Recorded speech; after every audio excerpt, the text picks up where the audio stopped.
Structure of pollen करने वाले थे हम लोग आज। Fine.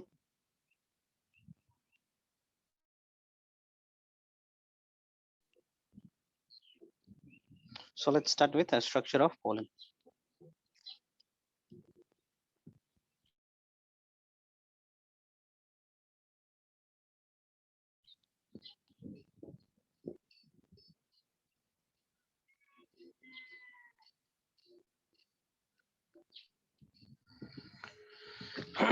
Structure of pollen grain, let's see किस तरीके से दिखता है और कौन से केमिकल से बना हुआ है। फाइन। ऑर्नामेंटेशन किस तरीके से हो रखा है, these things we will see here.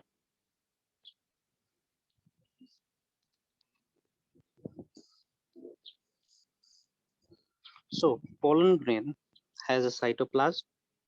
cytoplasm के अंदर न्यूक्लियस है, this is haploid in nucleus containing half number of chromosome. Fine. This is the inner layer of pollen grain. Fine. Inner layer is called intine. Intine कहते हैं. Intine is made up of cellulose and pectin. Intine is protected by a very hard covering, है ना, very hard covering, very robust covering, जिसको हम लोग कह सकते हैं कि highly resistant मटेरियल है इसके बाहर, जो आसानी से डिग्रेड नहीं हो सकता, है ना।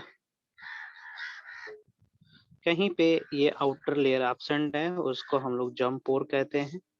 जम्प पोर से पोलन ट्यूब की ग्रोथ होती है, जर्मिनेशन होता है। फाइन। यहाँ पे देखेंगे, यहाँ पे गैप है, here the outer layer is absent, इसको हम लोग कहते हैं jump pore. Jump pore varies from species to species, है ना। बताएंगे इसके बारे में भी। The outermost layer is called, इसको कहेंगे हम लोग एक्साइन। फाइन। हम यहाँ पे क्या देख रहे हैं, हम देख रहे हैं कि पोलन ग्रेन के पास दो लेयर प्रेजेंट है। The innermost layer is intine and the outer layer is exine. Fine.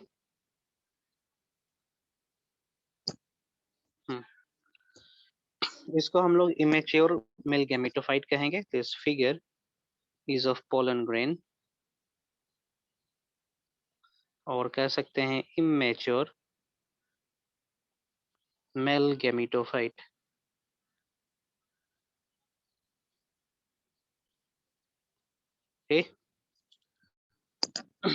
आगे बढ़ते हैं, एक्साइन के बारे में बता रहे हैं। क्वेश्चन आता है, क्वेश्चन ये क्या आता है कि एक्साइन किस चीज से बना हुआ है। So it is outermost layer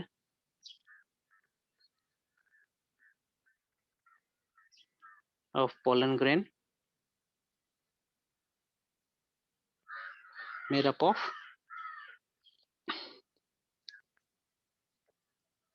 sporopollenin.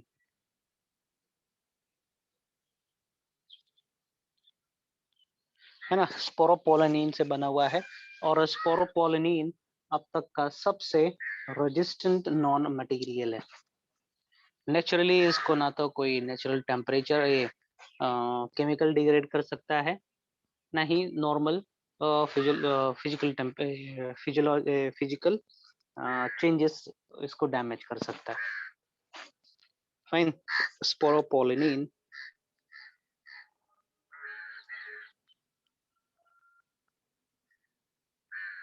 is one of the highly resistant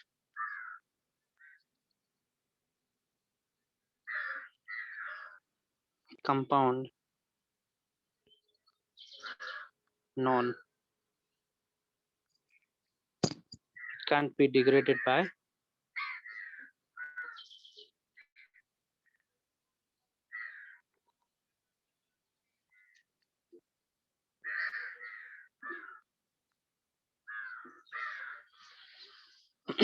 degraded by low or high pH, the temperature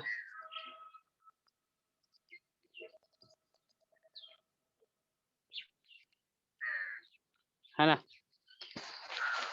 आसानी से ये डिग्रेड नहीं होता है ना, सब चीज डिग्रेड किया जा सकता है पृथ्वी पे, यहाँ पे पोलन ग्रेन आसानी से डिग्रेड नहीं किया जा सकता, मतलब समझेंगे इस तरीके से।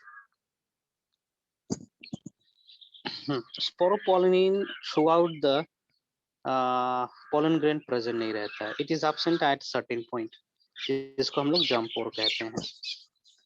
पोलन ग्रेन पीएच के बाद क्या लिखे है? क्या क्या ROBUST ये वाला, पीएच के बाद क्या लिखे है the sir? Robust pH, the robust ROBUST थेथर।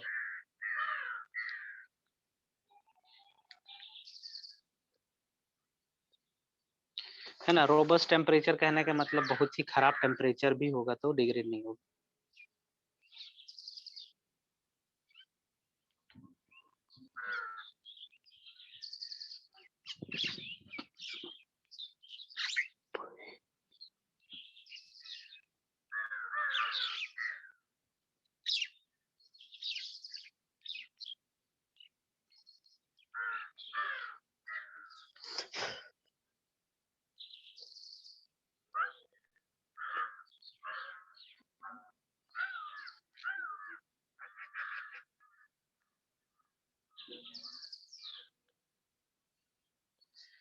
इसको हम लोग जंप और कहेंगे, है ना। जंप और प्रोवाइड करता है एक पैसेज जहां से पोलन ग्रेन की जर्मिनेशन होती है।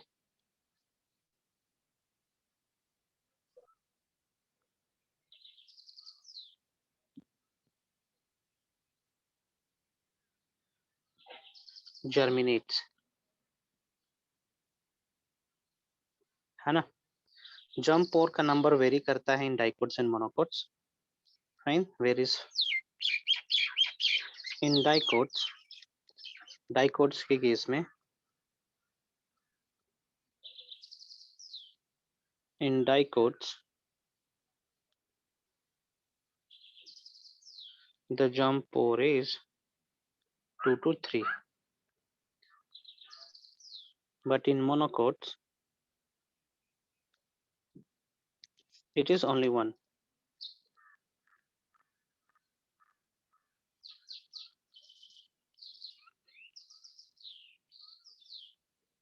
है ना, तो यहाँ से भी क्वेश्चन आता है कि how many jump pores are present in dicots and monocots. Fine, चलिए आगे बढ़ते हैं।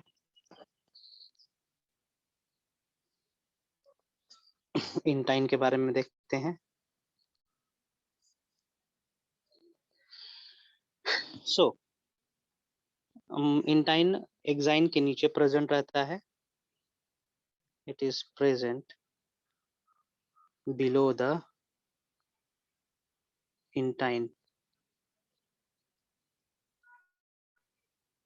है ना, इंटाइन के नीचे प्रेजेंट रहता है।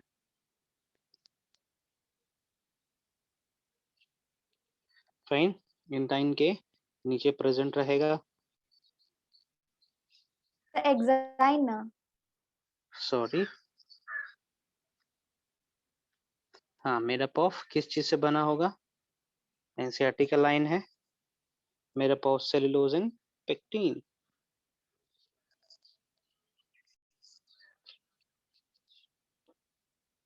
सेलुलोज और पेक्टिन से बना हुआ है।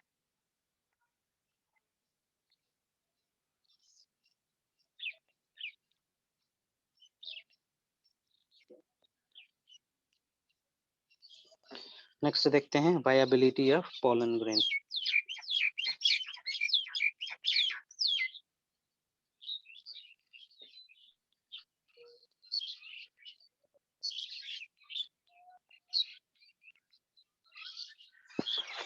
वायबिलिटी ऑफ पोलन ग्रेन कहने का मतलब कि पोलन ग्रेन मदर बॉडी से रिलीज होने के बाद कितना देर तक सरवाइव कर पाता है, ठीक ना। Survival time, time of pollen grain after being released from anther,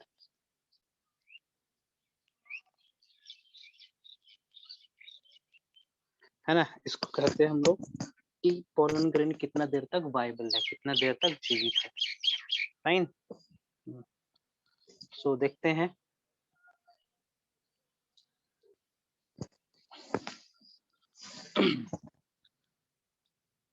किसी किसी स्पीशीज में महीनों दिन तक जीवित रहता है और किसी किसी स्पीशीज के केस में बस कुछ घंटों तक, है ना, कुछ मिनट्स तक ही जीवित रह पाता है। फाइन। जैसे कि एनुअल प्लांट्स हो गए, सीजनल प्लांट्स हो गए, है ना, तो इनके पोलन ग्रेन बहुत कम समय तक जीवित रहता है। For rice plant, pedi plant, the pollen is viable for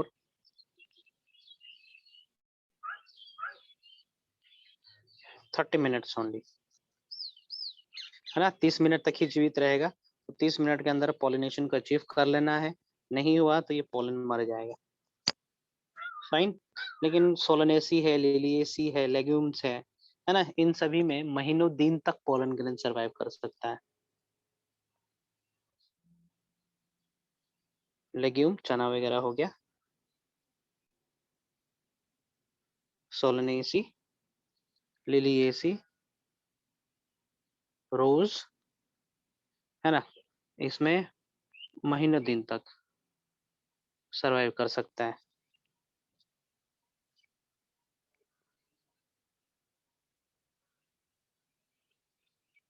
महीनों दिन तक सरवाइव कर सकता है। फाइन।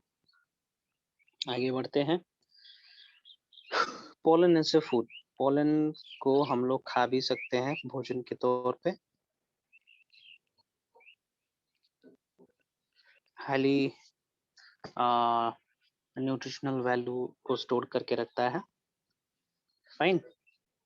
सो बहुत सारे जगहों पे, बहुत सारे नेशंस में पोलन के प्रोडक्ट्स मार्केट में अवेलेबल है, टैबलेट्स के फॉर्म में अवेलेबल है, सिरप्स के फॉर्म में अवेलेबल है। क्या बोलेंगे, पोलन को कलेक्ट किया जाता है और इंडस्ट्री के प्रोसेस, इंडस्ट्री में इसको प्रोसेस किया जाता है ना। नॉर्मल टेम्परेचर पे, नॉर्मल केमिकल द्वारा इसको डिग्रेड नहीं कर सकते, लेकिन ये क्या बोलेंगे, फैक्ट्री में ले जाया जाता है पोलन को कलेक्ट करके और उसको रोबोस्ट ट्रीटमेंट दी जाती है।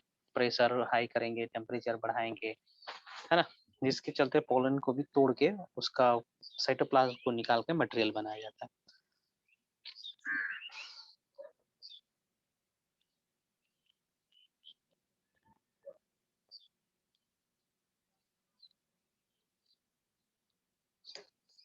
Processed in the industry,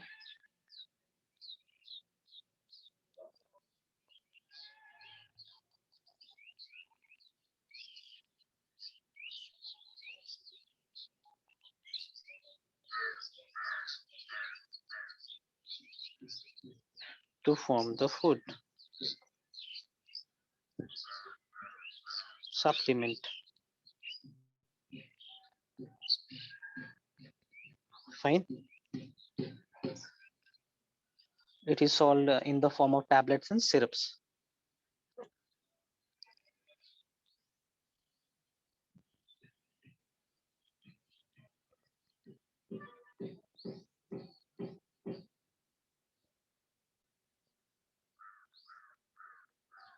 है ना, हमारे यहाँ तो नहीं खाया जाता है, लेकिन दूसरे कंट्रीज में बहुत खाया जाता है।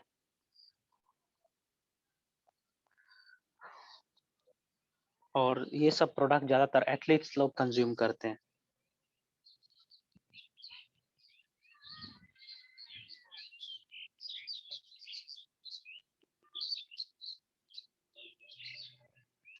Consumed by athletes.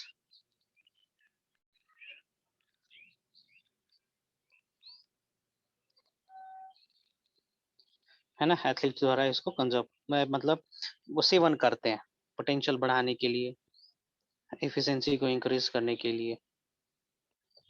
नेक्स्ट देखते हैं। Next is pollen bank. छोटे छोटे टॉपिक्स है पोलन ग्रेन के अंदर। पोलन बैंक, तो जैसे पैसे रखने का भी बैंक होता है ना, उसी का तरह। पोलन ग्रेन को हम लोग डायरेक्टली कंज्यूम नहीं कर सकते हैं क्या पोलन ग्रेन के अंदर फिर सर से बोलो। पॉलन ग्रेन को हम लोग डायरेक्टली कंज्यूम नहीं कर सकते हैं? कर सकते हो, कोई दिक्कत नहीं। जाइए हिबिस्कस का पोलन लीजिए, पानी में घोर के पी लीजिए, लेकिन वो आप डाइजेस्ट नहीं कर पाओगे, क्योंकि वो डिग्रेड ही नहीं होगा। टूटना चाहिए ना उसका वॉल, तो उसके वॉल को स्पोरोपोलिन को डिग्रेड करने के लिए, सेलुलोज को तोड़ने के लिए, पेक्टिन को तोड़ने के लिए हमारे पास एंजाइम नहीं है, तो आप कैसे डाइजेस्ट कर पाओगे? समझी? समझी? Yes sir. हाँ, तो इसलिए उसको प्रोसेस करी जाती है ना। तो कुछ नहीं, आप पोलन ग्रेन इकट्ठा करो, रात भर पानी में डाल दो और उस केमिकल को भी डाल दो जो इंडस्ट्री में यूज किया जाता है, जिससे पोलन के वॉल रप्चर हो जाएंगे। सुबह पी लो पानी को शरबत का तौर पे, हो गया। पोलन बैंक जैसे पैसे रखने का बैंक होता है ना, सोना चांदी रखने का बैंक होता है, उसी का तरह इकोनॉमिकली इम्पोर्टेंट प्लांट के, इंडेंजर्ड प्लांट स्पीशीज के, है ना, पोलन ग्रेन को प्रिजर्व करके रखा जाता है भविष्य के लिए।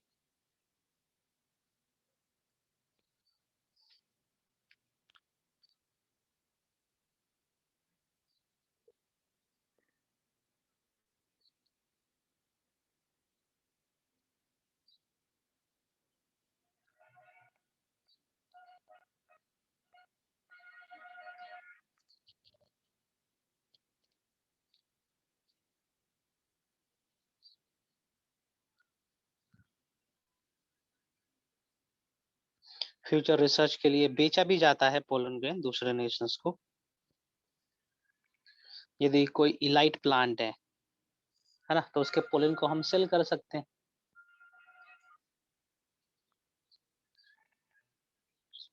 इसको प्रिजर्व करा जाता है -190। इलाइट मतलब? क्या क्या क्या बोल रही हो? इलाइट मतलब? कहाँ पे प्रिजर्व्ड? क्या बोल रही हो ज्योत्सना? सर इलाइट मतलब? इलाइट, अच्छा इलाइट मतलब सबसे हाई, वैल्यूएबल, सबसे बड़ा, है ना, high quality, best, that is elite.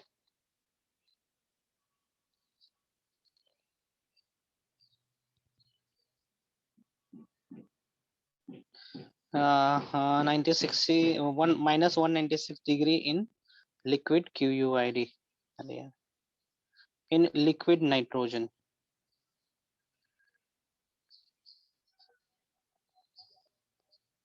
है ना। लिक्विड नाइट्रोजन में प्रिजर्व करते हैं हम इसको, और कोई भी प्रोसेस जो लिक्विड नाइट्रोजन में प्रिजर्व करा जाता है या फिर बहुत ही लो टेम्परेचर पे प्रिजर्व करा जाता है, उसको क्रायो प्रिजर्वेशन कहते हैं। Preserving, PRESERVATION, preservation at very low temperature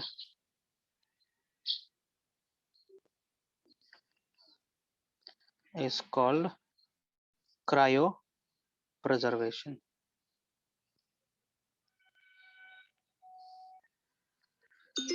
है ना। क्रायोप्रिजर्वेशन कहते हैं इसको। 1 मिनट समय देंगे। हेलो,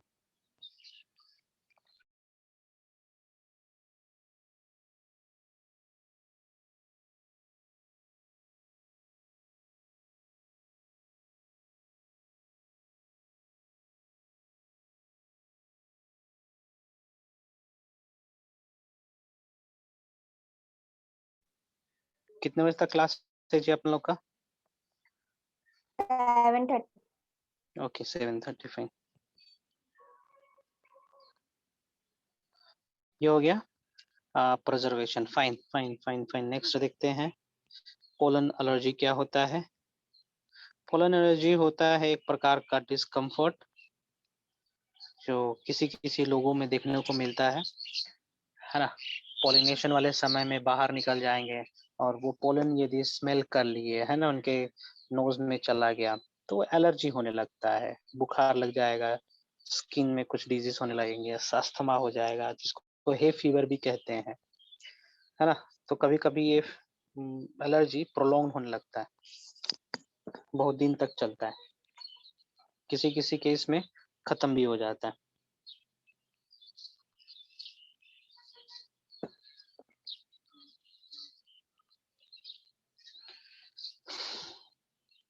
ध्यान देंगे, एलर्जी सभी को नहीं होता है, ये इंडिविजुअल के केस में होना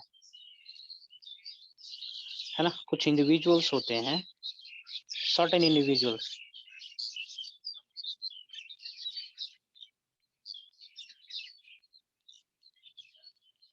very sensitive to pollen grain. परसों कल बोकारो मॉल में कुछ हंगामा हुआ था क्या?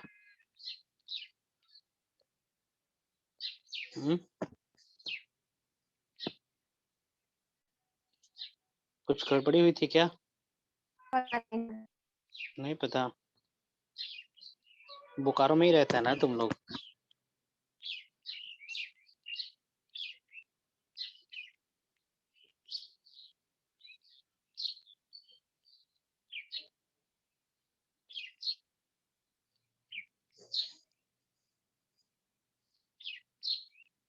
है ना।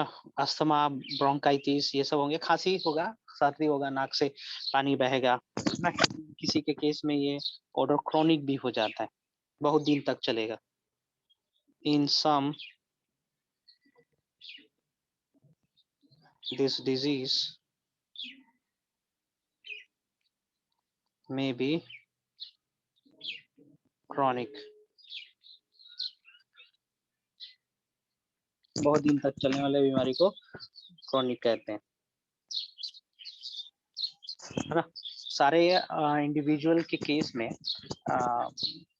ये अस्थमा वगैरह नहीं होता है ना। कुछ कुछ इंडिविजुअल्स के केस में ही होता है, और सारे पौधे के पोलन ग्रेन एलर्जेंस की तरह काम नहीं करते, है ना। कुछ कुछ पौधे के ही पोलन ग्रेन एलर्जेंस के तौर पे काम करते हैं।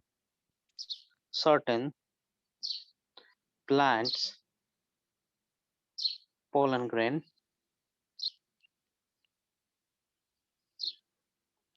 has high allergic capacity. Fine, such as जैसे कि बथुआ, जानते हो बथुआ? साग है सर। हाँ, चिनोपोडियम, चिनोपोडियम ये होता है, साग है, खाया जाता है, खाए हो? यस पता सर। है क्या होता है चिनोपोडियम? बथुआ सुने हो नाम? कहाँ गया यार बोल रहे।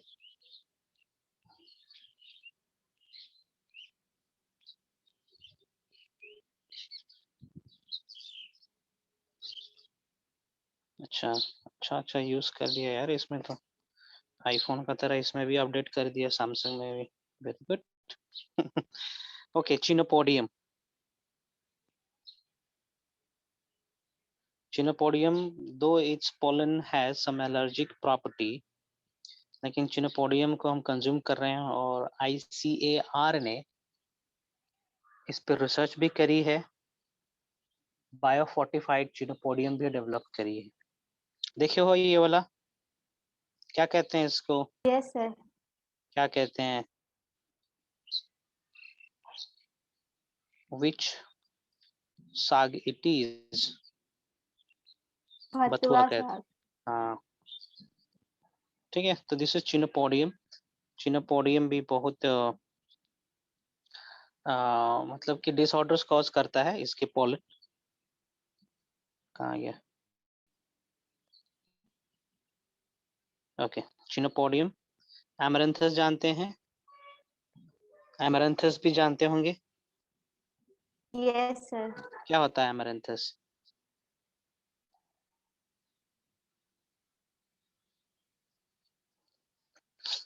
चौराई साग जानते हैं?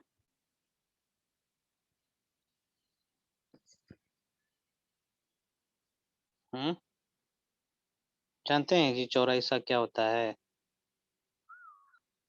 नहीं सर, ये नाम से तो नहीं जानते हैं। चलो अभी दिखाते हैं अमेरंथस क्या होता है। तो बोलो ये सर ये सर ये सर जानते हैं क्या होता है, क्या है ये? हम्म क्या है ये? गांधारी साग। गंधारी। इसको गंधारी क्यों कहते हैं? इसको गंधारी क्यों पता नहीं कहते सर, पर हम लोग में यही बोलते हैं इसको। हैं? गंधारी कुंती नहीं बोलते इसको। सोचने पड़ेगा कि इसको गंधारी ही क्यों कहा जाता है ना? महाभारत के नाम पे इसको क्यों दिया गया गंधारी साग? Fine, so this is amaranthus. इसके अलावा एक और पौधा है जिसका पोलन बहुत ही एलर्जिक होता है, दैट इज पार्थेनियम,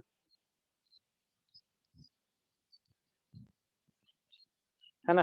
तो इन तीनों के पोलन ग्रेन के पास ज्यादा पोटेंशियल है एलर्जी कॉज करने की।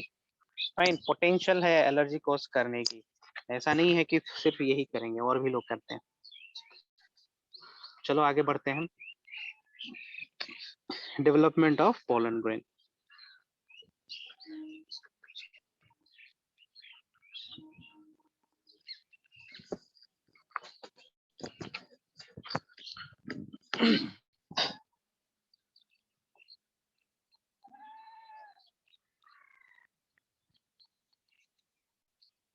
फाइन, सो पोलन ग्रेन का डेवलपमेंट शुरू हो जाता है जब पोलन एंथर के अंदर प्रेजेंट है। तो such type of development is called in situ development या फिर प्रिकॉशियस डेवलपमेंट। बताया थे ना? फाइन, बताया था मैं। Before pollination, before dehiscence,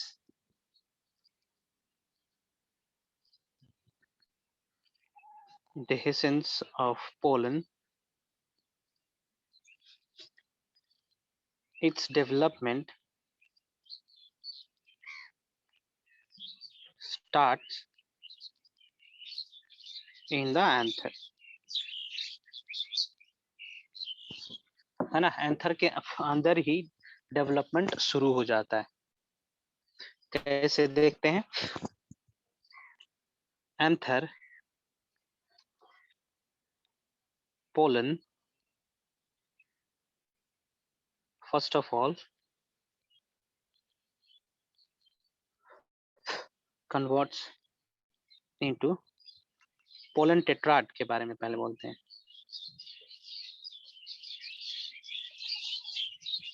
first of all converts into single pollen grain, है ना? पहले सिंगल सिंगल पोलन ग्रेन में कन्वर्ट होगा,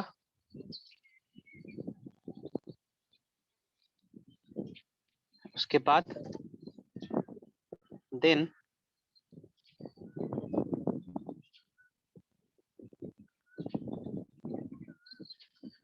पोलन। अच्छा हाँ, यहाँ पे टेट्राड को सिंगल में कन्वर्ट करने के लिए कौन सा एंजाइम चाहिए होता है? पोलन ग्रेन टेट्राड में प्रेजेंट रहता है जिसको हम लोग पोलन टेट्राड कहते हैं। फाइन, तो ये पोलन टेट्राड कन्वर्ट होगा किसमें? सिंगल स्ट्रक्चर में कन्वर्ट होगा, है ना? सिंगल सिंगल पोलन ग्रेन में कन्वर्ट होगा। तो ये सिंगल सिंगल पोलन ग्रेन बनते कैसे हैं? तो टेट्राड जुड़ा हुआ रहता केलोज एंजाइम से, तो वहां पे रिक्वायरमेंट होती है केलेज एंजाइम की। Fine, then pollen start first mitotic division,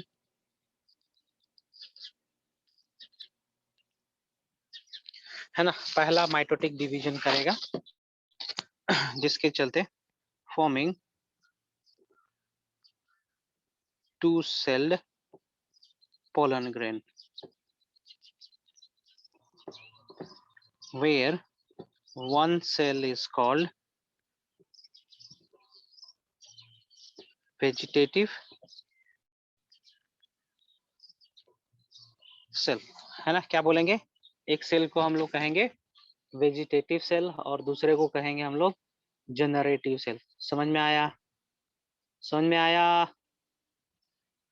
yes sir. है ना।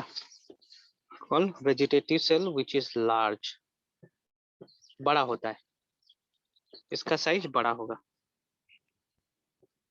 while the another smaller one, smaller cell is called generative cell, इसको जनरेटिव सेल कहेंगे। फाइन, चलिए यहाँ पे नोट करेंगे जरा, है ना। पोलन ग्रेन 2 सेल में कन्वर्ट हो चुका है। फाइन, पोलन ग्रेन 2 सेल में कन्वर्ट हो चुका है। So 60% of the plant sheds its pollen grain in 2 cell stage. क्या समझे, नोट करेंगे। इन 60% एंजियोस्पर्म, क्वेश्चन आता है जी, angiosperm, the pollen grain is shed at 2 cell stage and in 3 cell stage in rest। 40% पौधों के केस में, 40% एंजियोस्पर्म्स के case में, है ना, ये 3 सेल स्टेज में शेड होगा। 3 सेल स्टेज मतलब 2 मेल गैमेट होंगे, ओके, और एक वेजिटेटिव न्यूक्लियस होगा जिसको हम लोग ट्यूब न्यूक्लियस भी कहते हैं। फाइन, ओके, इसको नोट में रहने देंगे। नेक्स्ट बढ़ते हैं। चूंकि पोलन ग्रेन का डेवलपमेंट हो गया है जब एंथर में ही था पोलन ग्रेन, तो इस प्रकार के डेवलपमेंट को प्रिकॉशियस या फिर इन सीटू भी कहते हैं। Since the development of pollen starts in anther, it is called precautious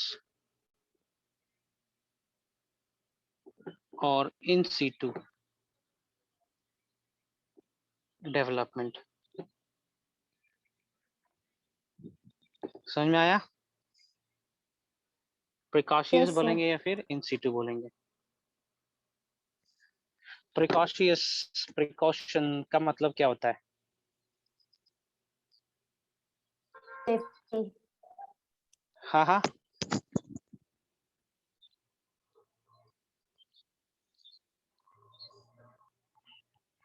है ना। Precocious, dictionary meaning of precocious, come on tell मी।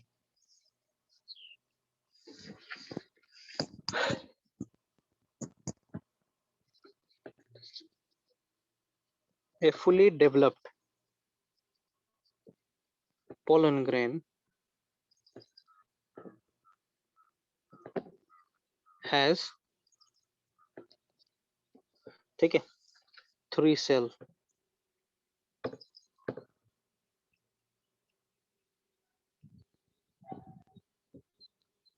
ठीक है, 3 सेल होते हैं। 1 वेजिटेटिव जो कि डिग्रेड हो जाता है, डिग्रेड्स, एंड 2 मेल गैमेट, है ना। देखिए मैं यहाँ पे डायग्राम बना रहा हूँ पोलन ग्रेन का।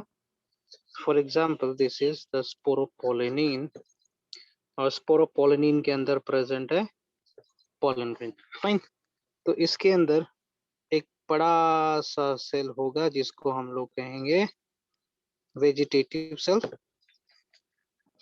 फाइन, और छोटा सा सेल भी एक बना दे रहे हैं यहाँ पे भाई साहब को, जो छोटे छोटे बना दिए, ये है ना, इस तरीके से, है ना।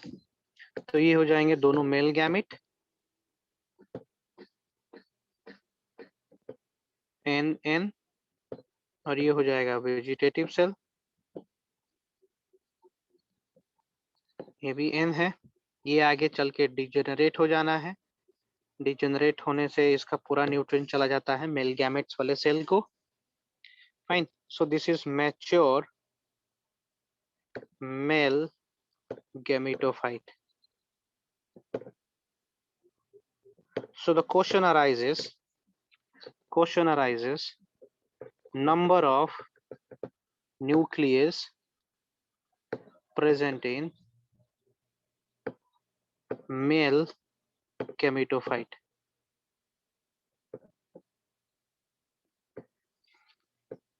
Mature male gametophyte. The answer is 3, है ना। और यदि पूछता सेल, है ना, उसके लिए भी आंसर 3 होता, सेल के लिए भी आंसर 3 ही होता, न्यूक्लियस के लिए भी आंसर 3 होता। फाइन फाइन, आगे बढ़े। नोट कर लेंगे एक और चीज, जनरेटिव सेल डिवाइड करता है माइटोटिकली,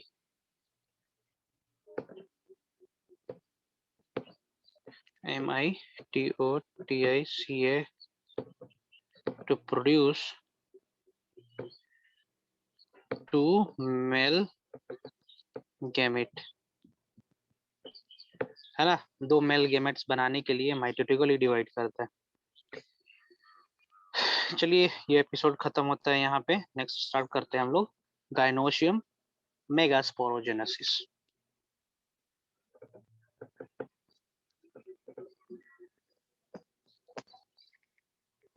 गायनोशियम, इसी के अंदर देखेंगे हम लोग मेगास्पोरोजेनेसिस। फाइन, सो चलिए डायग्राम बना लेते हैं झट से, उसके बाद और कुछ देखते हैं।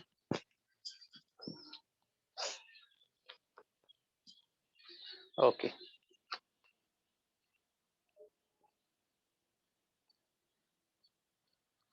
कुछ इस तरीके से स्ट्रक्चर होते हैं।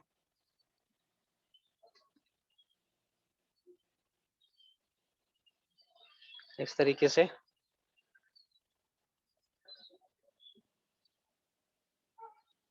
है ना।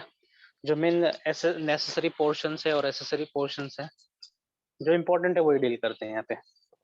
सो this landing platform is called stigma, this is called what, इसको क्या कहेंगे? स्टाइल। स्टाइल। और इसको क्या कहेंगे? ओवरी कहेंगे, ओवरी। है ना। और इस एरिया को हम लोग लॉक्यूल्स भी कह सकते हैं, लॉक्यूल, है ना।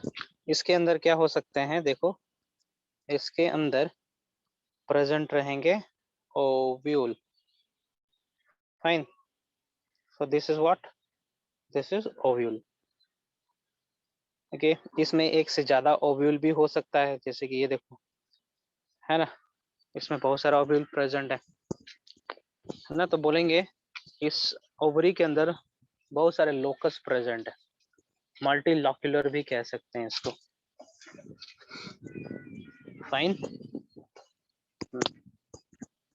आगे बढ़ते हैं। किसी किसी पौधे के केस में सिर्फ एक ही ओवरी प्रेजेंट रहता है, किसी किसी पौधे के केस में एक से ज्यादा प्रेजेंट रहता है। फाइन, एक से ज्यादा प्रेजेंट रहे कोई बात नहीं, लेकिन होता क्या है कि सारे के सारे ओवरी फ्यूज्ड रहेंगे एक साथ, जिसको हम लोग सिनकार्पस कहेंगे। किसी किसी केस में ओवरी सब अनफ्यूज रहेंगे, इंडिपेंडेंट रहेगा, है ना, उसको हम लोग एपोकार्पस कहेंगे। चलिए कुछ एग्जांपल दे रहा हूँ यहाँ पे, और फर्दर डायग्राम बनाता हूँ मैं ओवरी का in details along with the embryosic. Apocarpous,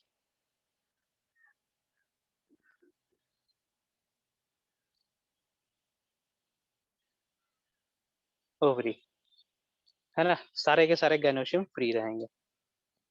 all gynoecium in a flower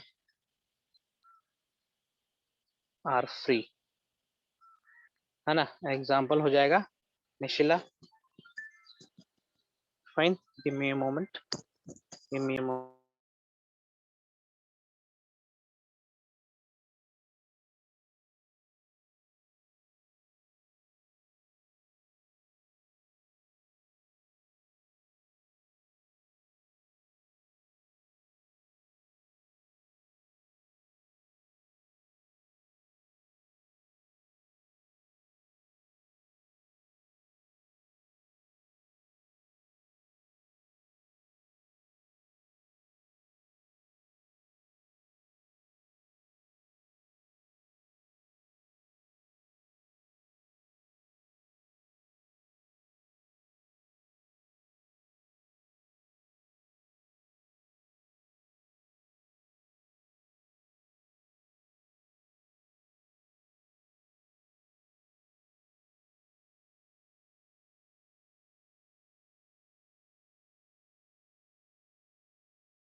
हाँ, कहाँ पर है एग्जाम्पल? मिशिला और माइशीलिया, जो भी बोले, ये एनसीईआरटी का एग्जाम्पल है तो भूलेंगे नहीं। आप अपना नाम भूल जाएंगे लेकिन इसका नाम नहीं भूलेंगे, ठीक है। यहाँ से क्वेश्चन पूछ सकता है, क्लास 11th वाले के संदर्भ से भी पूछ सकता है। सिनकार्पस, सिनकार्पस ओवरी कहने का मतलब होता है सारे गाइनोसियम फ्यूज रहेंगे।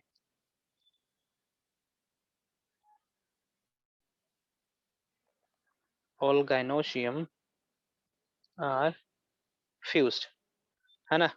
एग्जाम्पल पापावर, है ना। ये दोनों पौधे का डायग्राम आपके किताब में होगा, देख लेंगे, एनसीईआरटी में मेंशन है, ठीक है। मिशिलिया एंड पापावर दिखाते हैं डायग्राम यहाँ पे।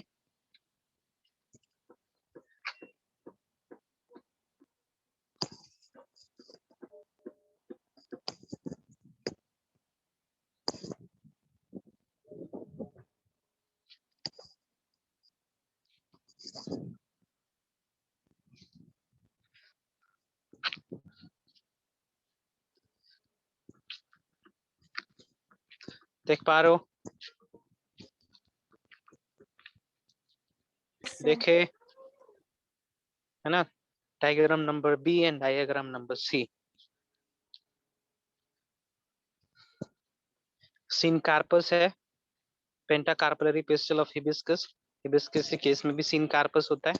सिनकार्पस मतलब सारे के सारे एक साथ फ्यूज हो रखे हैं, ये होता है ना। फाइन, चलिए आगे बढ़ते हैं। Let me draw the diagram for the embryo sac, है ना। एक ओव्यूल का स्ट्रक्चर बना रहा हूं मैं। ये डायग्राम बनाएंगे आप लोग भी पैरेलली मेरे साथ।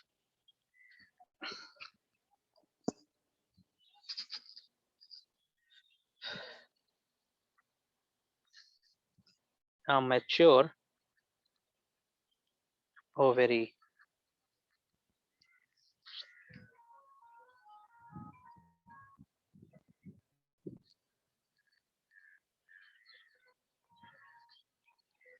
है ना।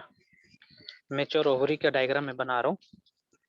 सो चलिए आप लोग भी बनाएंगे।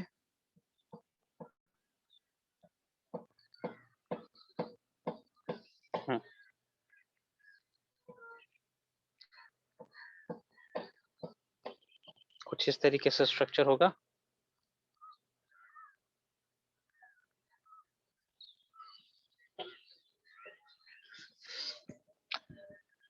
हाँ जी,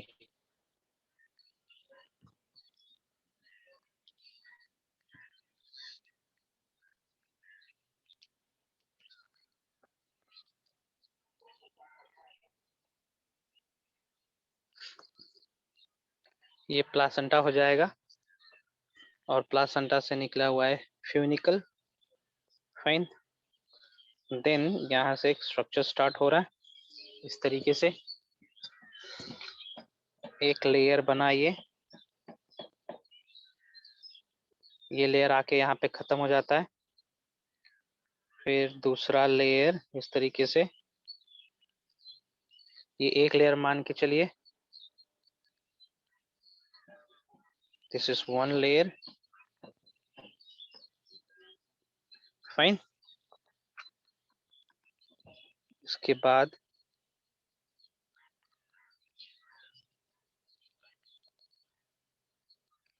चलिए एक और लेयर इसी से बना देते हैं, ये दूसरा लेयर है। बस लेयर को दर्शाने के लिए मैं इस तरीके से बना रहा हूँ। ये दूसरा लेयर है।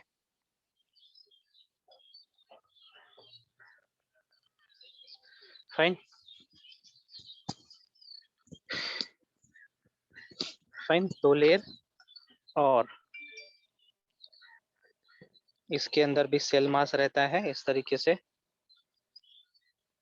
एक ये भी मान के चलिए कि एक क्लस्टर ऑफ टिश्यूज है यहाँ पे इस तरीके से, this is the cluster of tissue like this.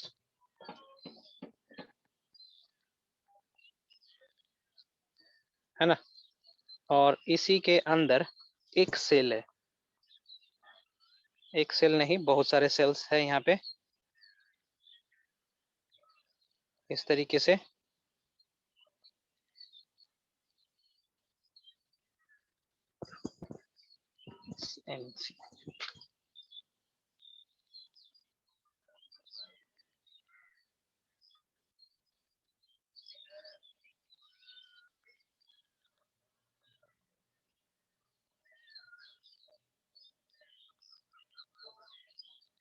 Structure समझ पा रहे हो? स्ट्रक्चर समझ पा रहे हो? Yes sir. फाइन। चलिए चलिए चलिए चलिए। हाँ,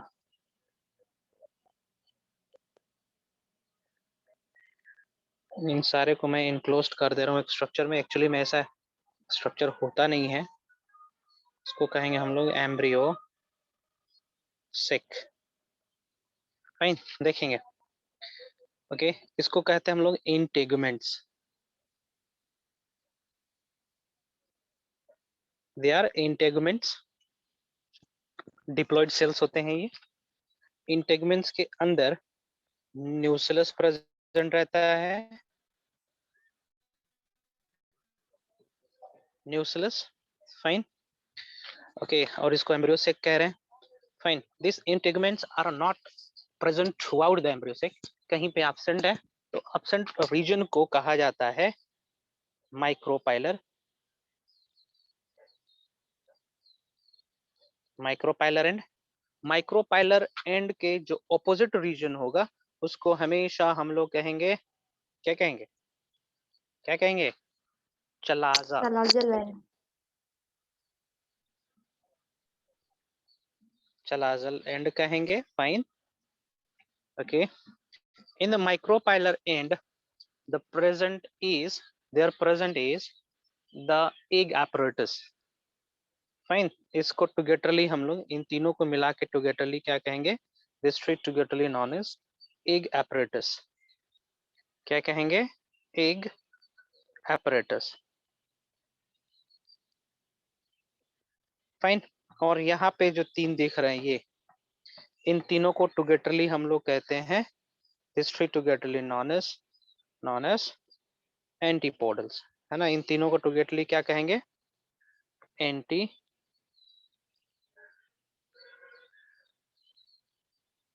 पोडल्स। है ना, एंटीपोडल सेल्स कहेंगे। एंटीपोडल सेल्स का कुछ ज्यादा रोल प्रेजेंट नहीं रहता है। फाइन, इसमें इन दोनों को कहेंगे, इन दोनों को क्या कहेंगे? इन दोनों को कहा जाता है synergids. This two are known as सिनर्जीड्स।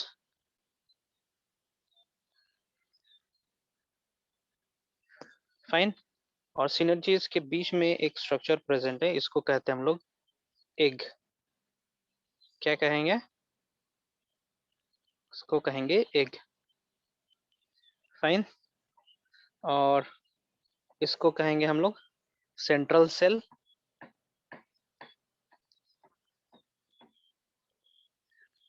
Central cell कहेंगे। And this cell has two nuclei, जिसको कहते हैं हम लोग पोलर, POLAR न्यूक्लियाई। फाइन। ये वाले रीजन को जहां से फ्यूनिकल जॉइंट हो रहा है एम्ब्रियो सेक्स से, that region is called hilum. क्या कहेंगे? हाइलम। इसको हाइलम कहेंगे। This is called funicle.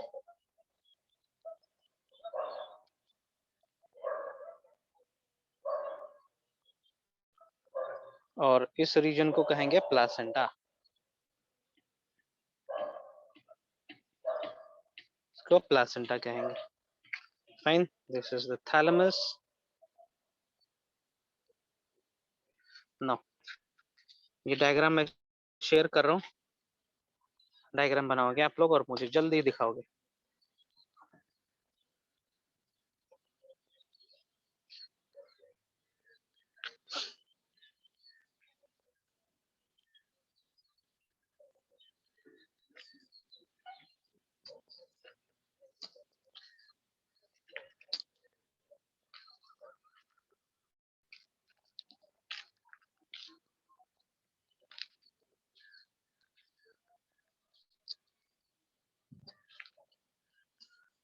During regeneration, modification of an organ to other organ is known as morphogenesis. Morphogenesis कहने का मतलब होता है organs का formation होना during regeneration। अच्छा, तो आंसर regeneration बी है। ना ना ना, दूसरा कुछ होगा। यहाँ पे regeneration शब्द यूज किया गया है ना। during regeneration, modification of an organ to another organ। Morphogenesis होता है तुम्हारा कैलस के अंदर, एम्ब्रियो के अंदर होता है। लेकिन यहाँ पे कह रहा है कि पहले से स्ट्रक्चर बना हुआ है, उस स्ट्रक्चर के अंदर फिर से कुछ दूसरा स्ट्रक्चर बन रहा है। It is like Metamorphosis. Metamorphosis का तरह होना है। कुछ है मॉर्फोसिस लिखा हुआ है, देखो तो। मॉर्फोसिस ज्योत्सना।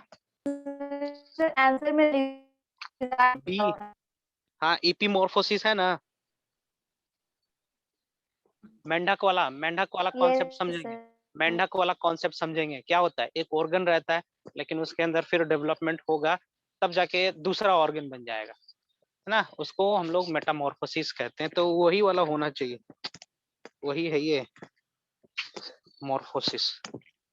मॉर्फोजेनेसिस होता है कि पहले का कोई स्ट्रक्चर नहीं है, पहले का कोई स्ट्रक्चर नहीं रहेगा, जाइगोट होगा या सिंपल स्ट्रक्चर होगा, कोई ऑर्गन नहीं बनाया, अभी फ्रेश ऑर्गन बन गया, मैच्योर ऑर्गन बन गया, उसको हम लोग ऑर्गेनोजेनेसिस कहते हैं। जैसे कैलस के अंदर रूट आना, शूट आना, एम्ब्रियो के अंदर लीवर का फॉर्मेशन होना, हार्ट का फॉर्मेशन होना, उसको कहते हैं मॉर्फोजेनेसिस।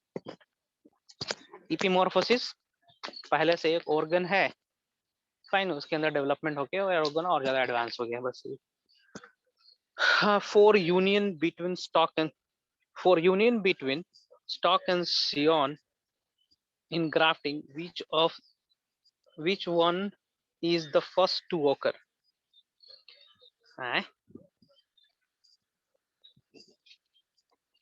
रिजनरेशन ऑफ कॉर्टेक्स कौन सा? ये 1990 का सवाल किया हुआ है। कैलस का तो होगा नहीं। Production of plasmodesmata, which one is first to differentiation of new vascular tissue? Regeneration of cortex and epidermis।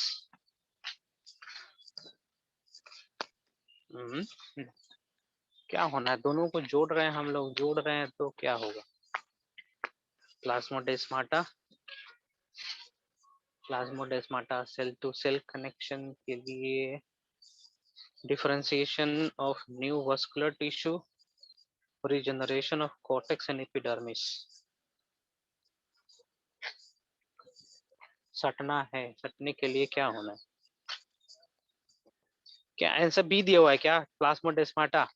तो ए दिया हुआ है। हाँ गलत है। फॉर्मेशन ऑफ कैलस दिया हुआ है।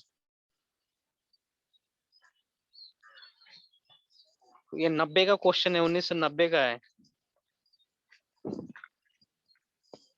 ओके चलिए, यदि दिया हुआ है तो इसको जस्टिफाई करते हैं क्यों दिया होगा। चलिए इसको जस्टिफाई कर देते हैं आपके लिए। इसलिए दिए रखा है, ये समझेंगे।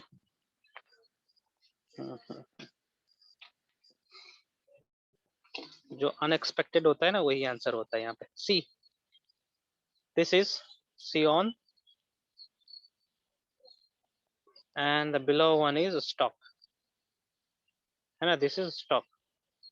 सो इन दोनों को हम जोड़ दिए। फाइन फाइन, जोड़ तो दिए हैं, लेकिन यहाँ पे कोई हम ग्लू लगाए हैं क्या?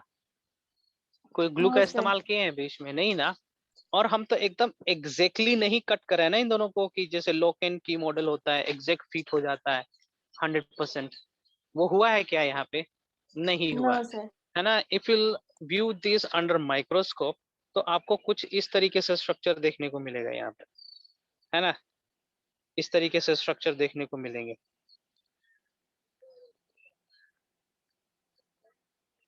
इस तरीके से, है ना, एकदम बराबर नहीं। तो होगा क्या, यहाँ पे कैलस का फॉर्मेशन होगा। Callus is what? Undifferentiated mass of cell, है ना। यहाँ पे कैलस का फॉर्मेशन होगा। अनडिफरेंशिएटेड मास ऑफ सेल क्या करेगा, इस गैप को भर देगा, इस गैप को भर देगा, है ना।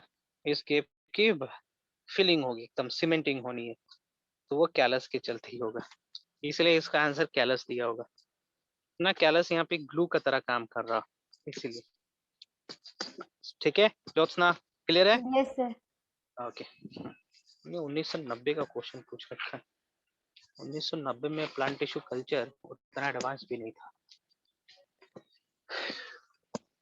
चलिए, ये साइंटिस्ट लोगों का रिसर्च बेस्ड क्वेश्चन रहता है। ये डायग्राम बना के भेजे हमें जल्दी से। आगे हम चलेंगे, दिखाएंगे types of ovule in the ovary. Sir laptop पे क्लास कर रहे हैं, कैसे भेजे आपको?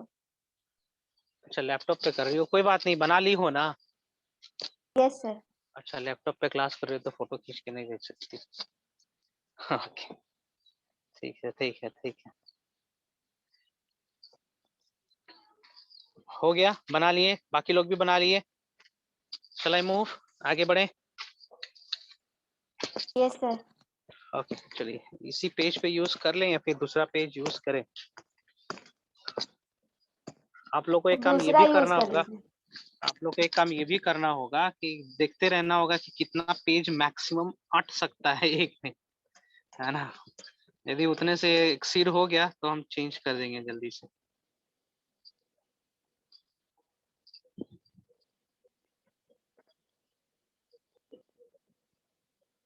हाँ, 12.2.3b, 12.2.3b, है ना। क्या करें, गैनोशियन,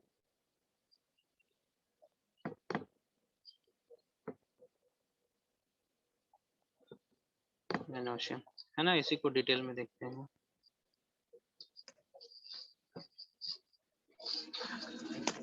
सो लेट्स सी, एक एक करके स्ट्रक्चर को देखते हैं। स्टिग्मा खुद से करेंगे, स्टाइल खुद से करेंगे, पता ही है।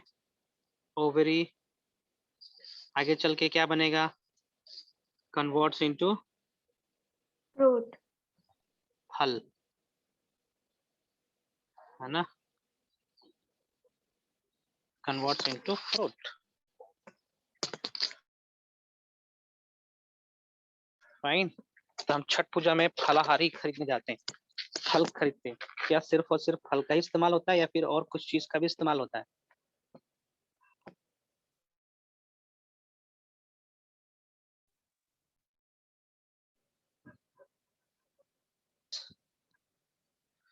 अब आते हैं, कहाँ गया यार, ओके, इंटेगमेंट्स क्या होते हैं, डायग्राम देखेंगे जरा। इंटेगमेंट्स बाहर के प्रोटेक्टिव लेयर होते हैं। इंटेगुमेंट्स बाहर के प्रोटेक्टिव लेयर्स होते हैं इंटेगुमेंट्स। फाइन। इंटेगुमेंट्स आगे चल के सीड कोट बनाते हैं। बीज का ऊपर जो चमड़ा रहता है, खाल रहता है, वो एक्चुअली इंटेगुमेंट है। फाइन। डिप्लॉयड टिश्यू है ये, फ्रूट वॉल के अंदर प्रेजेंट रहता है। चलिए, ये हो गया इंटेगुमेंट्स। आगे बढ़ते हैं, लिख देता हूं इसके बारे में।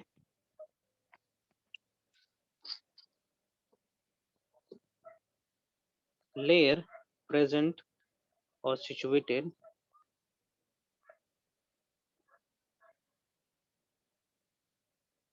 situated above the embryo sac.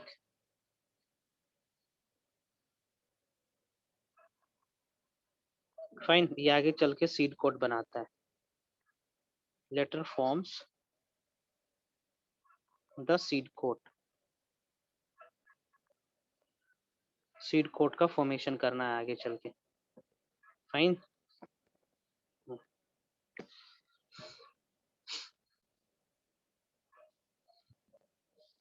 So integuments एक लेयर का हो सकता है, 2 लेयर का हो सकता है, नहीं भी हो सकता है इंटेगुमेंट, याद रखें। हाइलम आएंगे वहां पे फिर से हम लोग। हाइलम रिकॉल करेंगे, हाइलम कहाँ पर है, तो हाइलम इज दैट रीजन जहां से फ्यूनिकल अटैच्ड है एम्ब्रियो सेक्स से, उसको हम हाइलम कह रहे थे। देखो जरा हाइलम कहाँ पर है, दर्शाओ जरा इसमें। हाइलम हाइलम हाइलम हाइलम दिखा, हाइलम हाइलम दिखा, यस सर। हाइलम दिखा ना। ये है द जॉइंट, फ्यूनिकल और एम्ब्रियो सेक्स जहाँ से अटैच्ड है, that region is called hilum.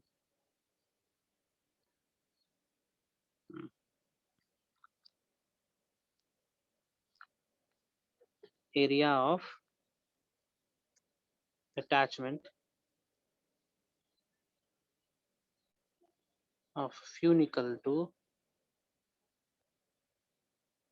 chalaza land, है ना। तो आप फ्यूनिकल को अम्बिलिकल कोड का तरह समझ सकते हैं। रेफ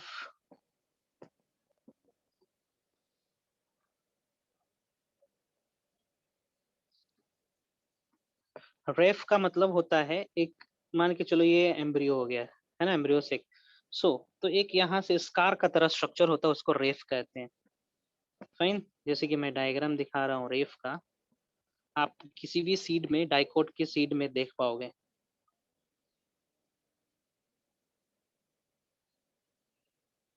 स्कार का तरह एक स्ट्रक्चर दिखेगा, दैट इज कॉल्ड रेफ।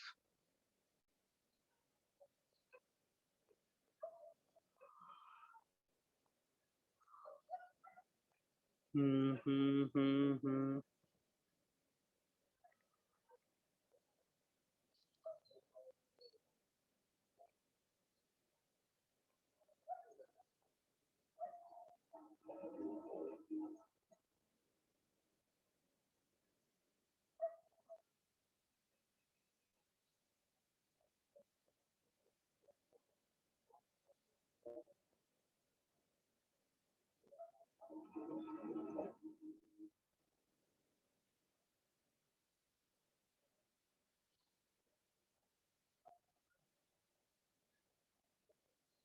चना का बीच में देखोगे तो ये दिखेगा आपको।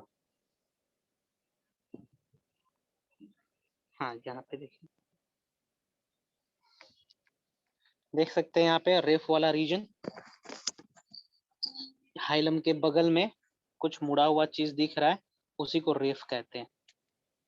फाइन। तो रेफ से उतना क्वेश्चन आता नहीं है, हटाइए।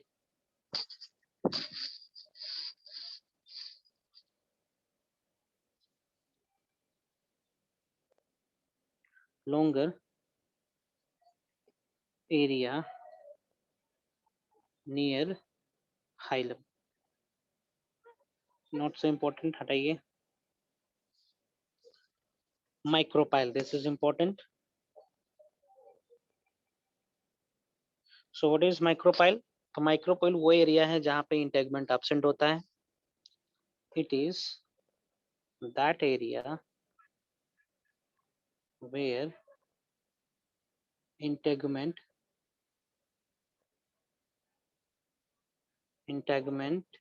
is absent. इसी को हम लोग माइक्रोपाइल कहेंगे. ध्यान देंगे माइक्रोपाइलर रीजन पे है ना एक apparatus प्रेजेंट रहता है. Here the egg apparatus is present. Apparatus is present. Question आता है, हर बार क्वेश्चन आता है कि एग apparatus सिनर्जीड्स कहाँ कहाँ प्रेजेंट है, एंटीपोडल्स कौन से रीजन में प्रेजेंट है. ध्यान से. फाइन. हमेशा क्वेश्चन आता है, इसको ट्रिक्स में बताऊंगा कैसे याद रखना है. फाइन. ये सिनर्जीड्स कहाँ पर प्रेजेंट है, सिनर्जीड्स कौन से एरिया में प्रेजेंट रहते हैं. So it is present at micropylar and. याद करने का तरीका क्या होता है, synergids are present at micropilar end. SM station master. Fine. Okay. और एंटीपोडल्स कहाँ पर प्रेजेंट रहते हैं, एंटीपोडल्स कहाँ पर प्रेजेंट रहते हैं.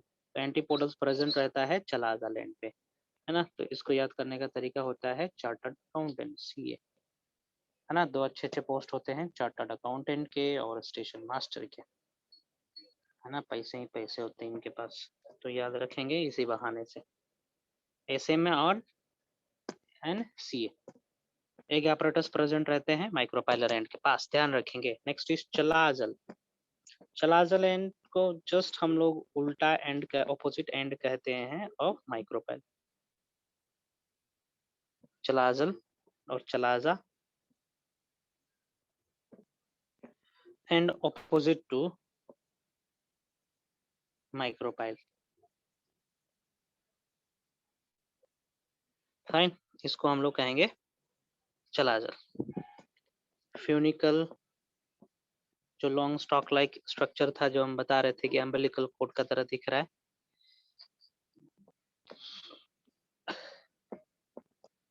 Area which holds the embryo sac with placenta, है ना. चलिए ये होता है खत्म यहीं पे. जैसे कि फ्यूनिकल छोड़िए, आम के बीज में देखिएगा फ्यूनिकल अटैच रहता है उससे. टाइप्स ऑफ ओव्यूल देखते हैं on the basis of integument. Integument present है कि नहीं है. Types of ovules.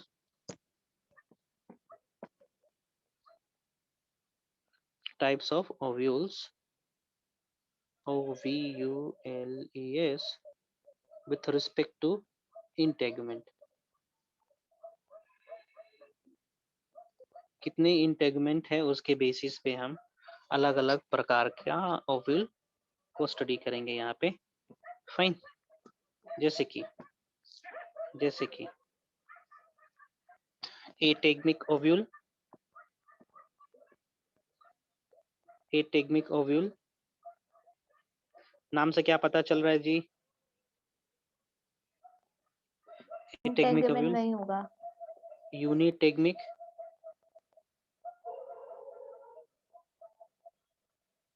यूनिटेगमिक and bitegmic.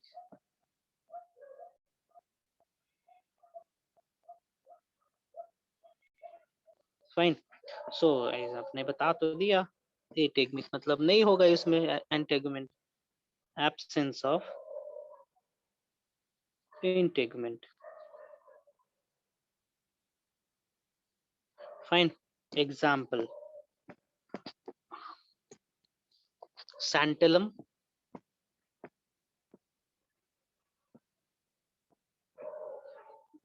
लोरांथस,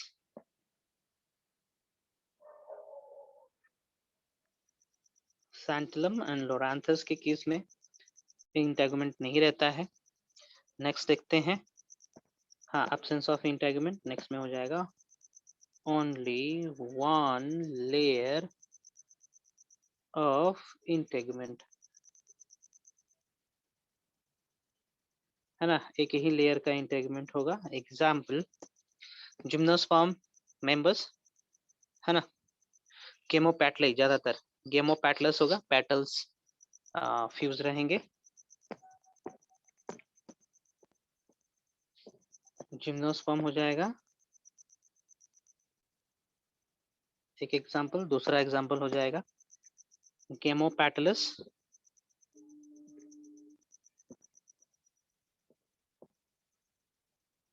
गेमोपैटलस plants,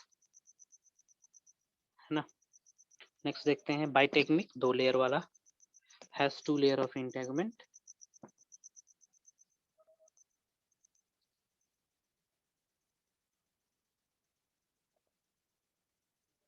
है ना। जैसे कि एग्जांपल दे रहे हैं यहाँ पे कैप्सुला, इसमें ज्यादातर पौधे आएंगे, है ना। Monocots and members of polypetalae,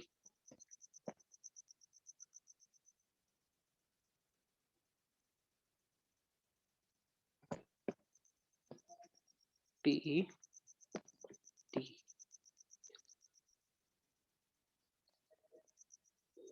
है ना, जिसका गाइनोशियम फ्री रहेगा, खत्म होता है। नेक्स्ट देखते हैं type of ovule on the basis of न्यूसिलस, न्यूसिलस है या नहीं है, न्यूसिलस बचा हुआ या खत्म हो गया डेवलपमेंट के दौरान, फाइन, उसी के बेसिस पे देखते हैं कितने प्रकार के होते हैं। Types of ovary with respect to nucellus, fine. So पहला टाइप देखते हैं टेनी न्यूसिलेट ओव्यूल, है ना, टेनी न्यूसिलेट, सबका मतलब मैं बता रहा हूँ, टेनी न्यूसिलेट। टेनी न्यूसिलेट ओव्यूल कहने का मतलब होगा कि न्यूसिलस एक ही लेयर का होगा, एक ही लेयर का न्यूसिलस होगा, यहाँ पे सिंगल लेयर न्यूसिलस होना, that is called tenuinucellate ovule, है ना, एक ही से लेयर का होगा।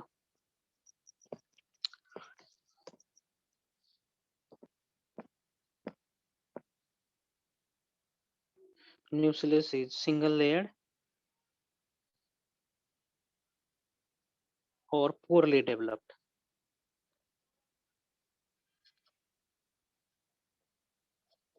है ना, इसको हम लोग कहेंगे टेनी न्यूसिलेट, फाइन। एग्जाम्पल दे सकते हैं इसका गैमोपैटलस प्लांट,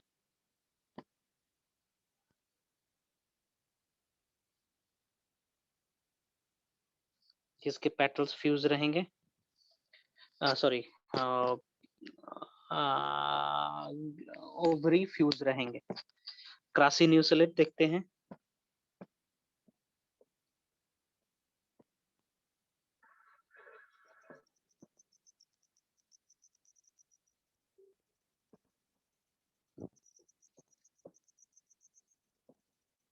क्रासी न्यूसिलेट ओव्यूल देखते हैं, ये वेल डेवलप्ड रहना है न्यूसिलेसिस के केस में,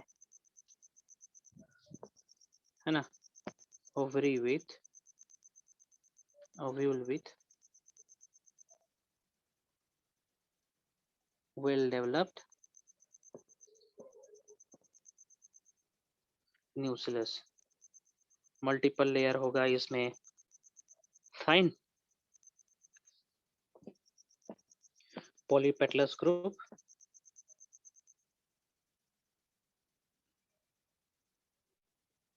नेक्स्ट,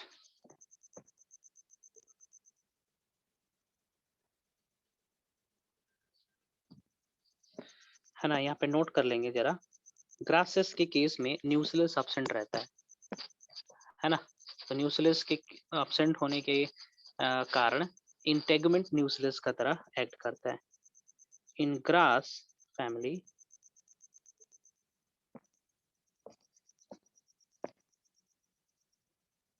एस्टेरेसी फैमिली, ग्रासेस के केस में, nucellus is absent.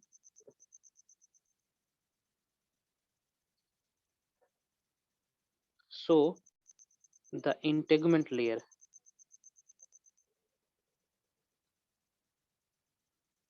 acts as nucellus. Nucleus actually वो रीजन है, वो मास ऑफ सेल्स है जहां से एक सेल सेलेक्ट होगा और वो एक सेल आगे चल के एम्ब्रियो सेक का फॉर्मेशन करेगा, है ना। इसलिए हम पढ़ रहे हैं यहाँ पे न्यूक्लियस के बारे में इतने डिटेल में। फाइन, चलिए आगे चलते हैं। Types of ovule on the basis of position of micropylar end chalazal. Fine, orientation के बेसिस पे किस डिग्री पे, किस एंगल पे चलाजल एंड प्रेजेंट है with respect to the placenta. Fine, इसके बेसिस पे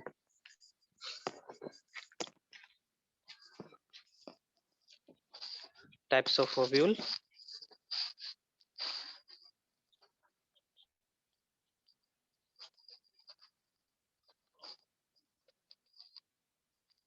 with respect to position of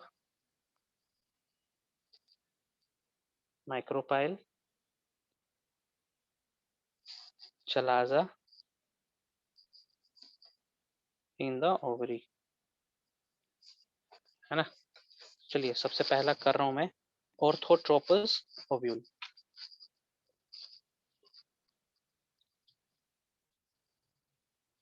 ORTHOTROPO, orthotropous. Ortho का मतलब क्या होता है, केमिस्ट्री में पढ़े होंगे, ऑर्थो मेटापेरा।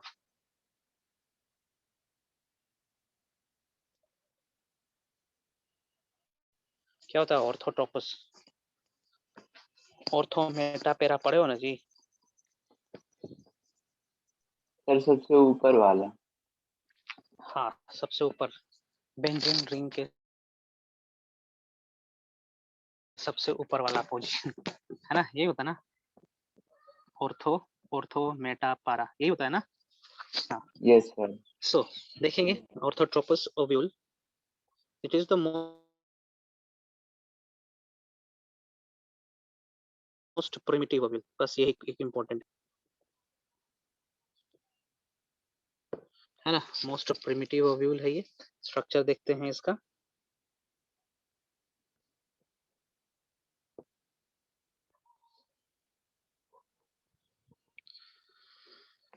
है ना, इसके केस में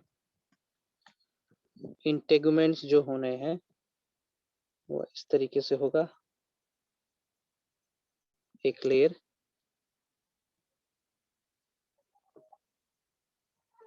दूसरा लेयर,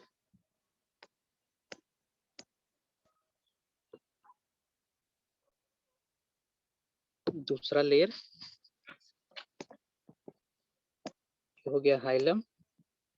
फाइन, और बीच में प्रेजेंट है embryo sac. This is what, O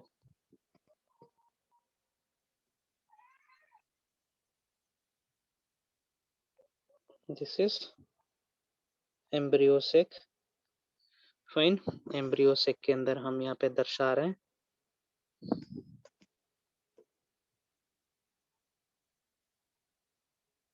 antipodals,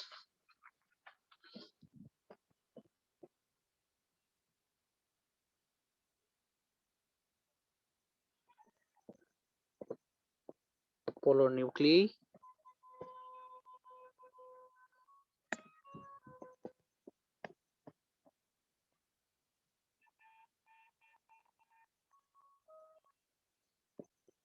और यहाँ पे egg apparatus।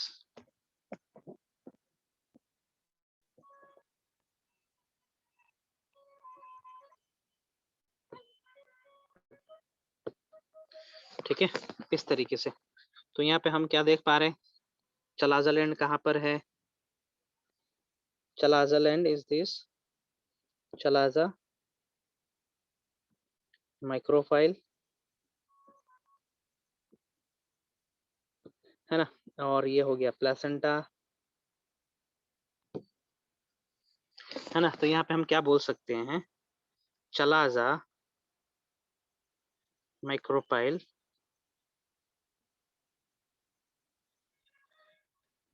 placenta lies at same plane।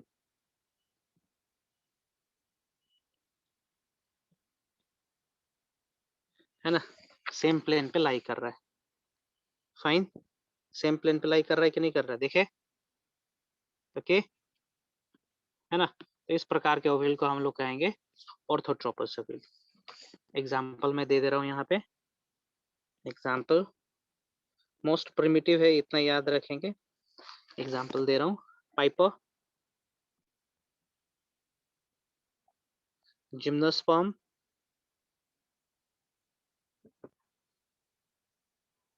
Fine. Shall I move? Next is Anatropus।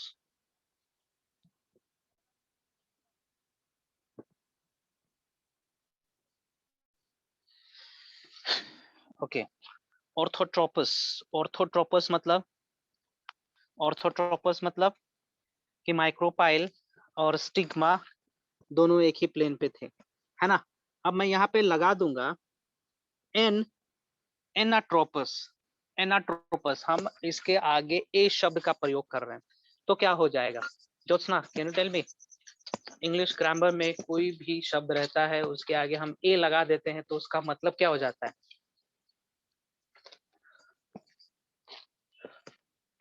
Come on tell मी, क्या होगा। Hello Aditya, Aditya, sir hello. Opposite. Opposite हो जाएगा, वेरी गुड, है ना, ऑपोजिट हो जाना है। सो अभी जो मैं बना रहा हूँ दैट इज एनाट्रोपस मैक्सिमम, है ना। 80 से 82% तक प्लांट्स का ओवरी इसी कंडीशन में होता है ना। सो डायग्राम पहले बनाने दीजिए, उसके बाद बता रहा हूँ। जैसे कि हो गया ओवरी, फाइन, इस तरीके से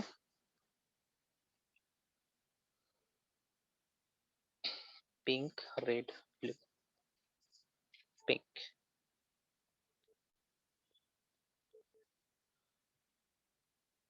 इस तरीके से पिंक,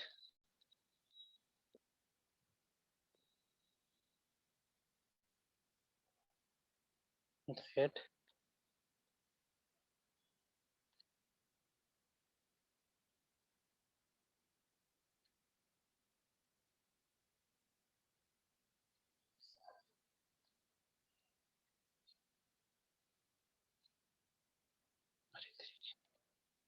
बड़ा